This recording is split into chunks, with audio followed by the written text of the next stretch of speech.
Bienvenue dans Terre et Progrès, le rendez-vous des filières agricoles produit par le FIRCA. Nous revoilà pour la deuxième partie de notre dossier sur le gingembre, une épice aux vertus thérapeutiques, beaucoup utilisée en cuisine, qui est cultivée en Côte d'Ivoire. La première partie parlait du financement du FIRCA pour la recherche sur le gingembre. Je vous propose dans cette deuxième partie du dossier gingembre un état des lieux de la transformation du gingembre en Côte d'Ivoire. Tout de suite, c'est la Minute Instit, la rubrique qui vous dit tout sur le FIRCA et son fonctionnement. C'est la Minute Instit. Aujourd'hui, découvrons la double mission du FIRCA.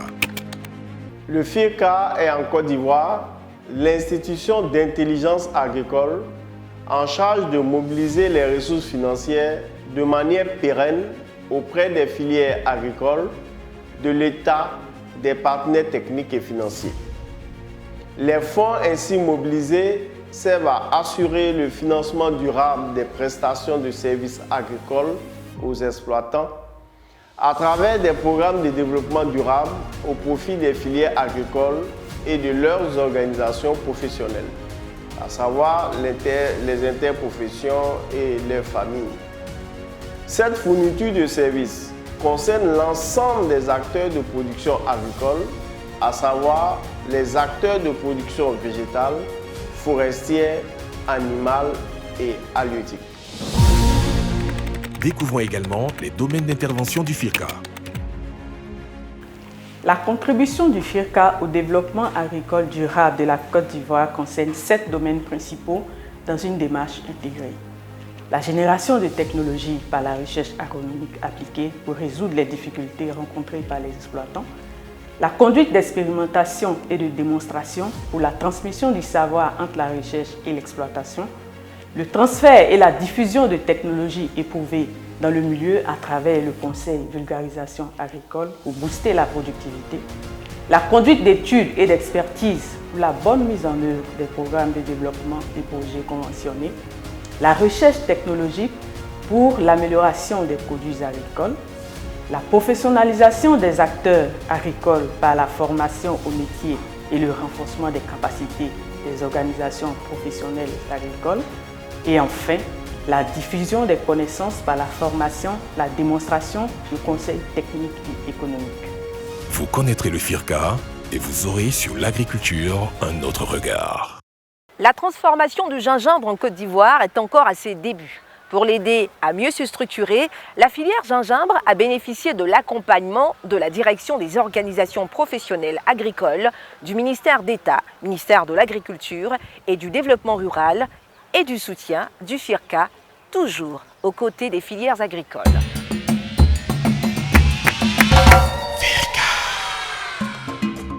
Originaire d'Asie, le gingembre a gagné toutes les zones chaudes de la planète, dont la Côte d'Ivoire. Cette épice piquante aux multiples vertus se retrouve dans presque toutes les cuisines ivoiriennes. Le gingembre se consomme généralement frais, sec ou moulu. Pour ce faire, ces rhizomes subissent une transformation pour passer de la matière première à des produits finis ou semi-finis. Pour passer du rhizome au produit fini, déjà il faut faire la culture. Une fois que, après 6 à 8 mois, on va récolter le rhizome. Le rhizome sera nettoyé et on va passer à une extraction. Une extraction pour avoir plusieurs types de produits. Soit on peut faire de produits séchés, et où on peut aller à partir du rhizome frais. L'extraction se fait soit à l'eau ou bien à l'alcool, une solution hydroalcoolique, pour permettre d'avoir tout ce qui pique dans le gingembre qui est appelé, en nom scientifique, oléorésine. L'oléorésine, c'est vraiment tout ce qui concerne le piquant du gingembre, c'est-à-dire l'essentiel des molécules actives qui présentent dans ce gingembre-là. Ou bien également, on peut extraire de l'huile essentielle de gingembre. Et c'est l'ensemble de ces deux grands groupes de molécules, deux grandes familles, qui fait que le gingembre est appelé une épice. En Côte d'Ivoire, La transformation n'est qu'à ses débuts, grâce à l'accompagnement de la Direction des organisations professionnelles agricoles du ministère d'État, ministère de l'Agriculture et du Développement rural, la DOPA, et au soutien du Fonds interprofessionnel pour la recherche et le conseil agricole, FIRCA, et l'Association nationale des transformateurs de gingembre a vu le jour au cours de l'Assemblée générale constitutive tenue le 26 octobre 2021, à en croire Madame Kwadio Opportune, la présidente de cette association. Les objectifs que poursuivent les transformateurs sont clairs. Les principaux objectifs de notre association, c'est déjà de permettre aux membres de pouvoir disposer de gingembre tout au long de l'année. Également, de pouvoir avoir le matériel nécessaire pour travailler. Parce qu'il faut dire que le gingembre n'a pas de matériel comme dans le cas du cacao ou du manioc. C'est du matériel sur mesure en fait. C'est nous-mêmes qui imaginons le type de matériel dont nous avons besoin pour pouvoir travailler. Et puis il y a également pouvoir former nos membres dans les domaines nécessaires pour booster nos différentes entreprises, c'est-à-dire le management, la gestion, la digitalisation, et puis comment pouvoir exporter nos produits. Madame Kwadio reconnaît toutefois que la transformation du gingembre en Côte d'Ivoire n'est faite qu'à petite échelle pour le moment. Les transformateurs de gingembre en Côte d'Ivoire ne croisent pas les bras, ayant à leur actif de nombreux produits. On a des produits que nous connaissons, qui sont plus visibles. Il s'agit des jus, des cocktails, de la poudre de gingembre, des épices à base de gingembre, des tisanes, du thé, des pastilles à base de gingembre, des confits dans les gâteaux, les biscuits, les glaces, dans les shampoings. Et on retrouve le gingembre dans les produits pharmaceutiques. Tous ces produits sont obtenus à partir de matériel souvent obsolète et rudimentaire. Madame Cassie Odette, transformatrice de gingembre à Abidjan dans la commune d'Abobo, vit cette difficulté dans l'exercice de ses tâches quotidiennes. Avec la main et des couteaux, puis une broyeuse, ces braves femmes transforment les rhizomes de gingembre en poudre. Mais comment le font-elles? On passe d'abord par le lavage de la matière première. On s'assure qu'elle est bien propre, de qualité, et on lave. On fait plusieurs lavages parce que le gingembre vient avec le sable. On lave plusieurs fois. Et lorsqu'on sait que c'est bien lavé, on passe au découpage. On découpe avec la main parce que nous n'avons pas d'équipement pour pouvoir découper. Et pour 25 kilos, on peut faire 2 jours. Pourquoi 2 jours? On va découper le gingembre. Nous avons un séchoir à gaz. Et le séchoir à gaz, ça met du temps pour sécher. Donc, toute une journée, ça ne peut pas sécher, on ne peut pas piler, on ne peut pas avoir la poudre.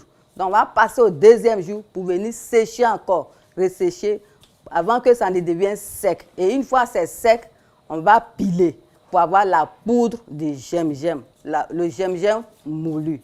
Et cette poudre, elle est beaucoup demandée en Côte d'Ivoire. En Côte d'Ivoire, la transformation est surtout artisanale, mais également semi-industrielle et même industrielle. Monsieur Bossé, ingénieur électromécanicien et expert en industrie, propose le prototype d'une unité de transformation de gingembre après un diagnostic du secteur. Il faut dire que le processus de transformation du gingembre est très complexe. Vous savez, les rhizomes viennent sous toutes les formes. Et donc, il faut les découper, il faut les laver, il faut que le produit soit propre avant de commencer à être transformé.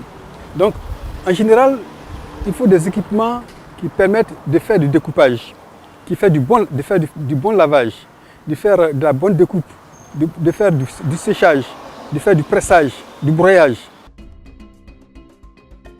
Monsieur Bossé reconnaît qu'il faut des moyens conséquents pour s'offrir un matériel de transformation de pointe et qu'il est nécessaire de se faire former pour maîtriser l'utilisation des machines et le processus de transformation. L'union faisant la force, les transformateurs de gingembre entendent relever les défis de la transformation du gingembre en Côte d'Ivoire. Cela afin de générer encore plus d'emplois et de revenus. Ils espèrent encore bénéficier de l'aide du FIRCA pour y parvenir. L'accompagnement que nous attendons aujourd'hui du FIRCA est de de pouvoir mettre à notre disposition un espace où les transformateurs pourraient s'exprimer.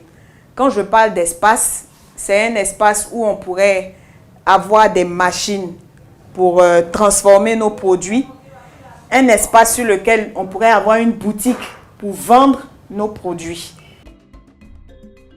Pour le Collège des transformateurs, le mot d'ordre est lancé. À chacun son gingembre, avec la poudre, les pastilles, le jus, la pâtisserie, les produits cosmétiques et pharmaceutiques, le tout pour une meilleure santé physique et économique. Même si la transformation du gingembre est encore artisanale, les transformateurs ne se croisent pas les bras. Il faut leur reconnaître de petits pas encourageants. Terre et Progrès, c'est fini pour aujourd'hui. Retrouvez tout de suite Firkana pour la rubrique « Le saviez-vous ». Vous pouvez revoir ce programme sur nos différents réseaux sociaux en tapant le Firka, le tout attaché. À bientôt pour un autre numéro de Terre et Progrès.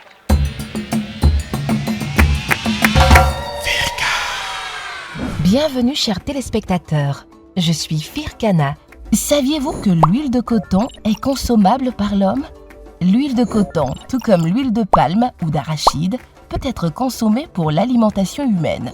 Toutefois, pour pouvoir la consommer en toute sécurité, il faut prendre soin de la raffiner pour éliminer le gaucipol, une toxine naturellement présente dans les graines de coton. Une fois raffinée, l'huile de coton est utilisée dans de nombreux produits alimentaires, notamment les chips et biscuits, les margarines et vinaigrettes, etc.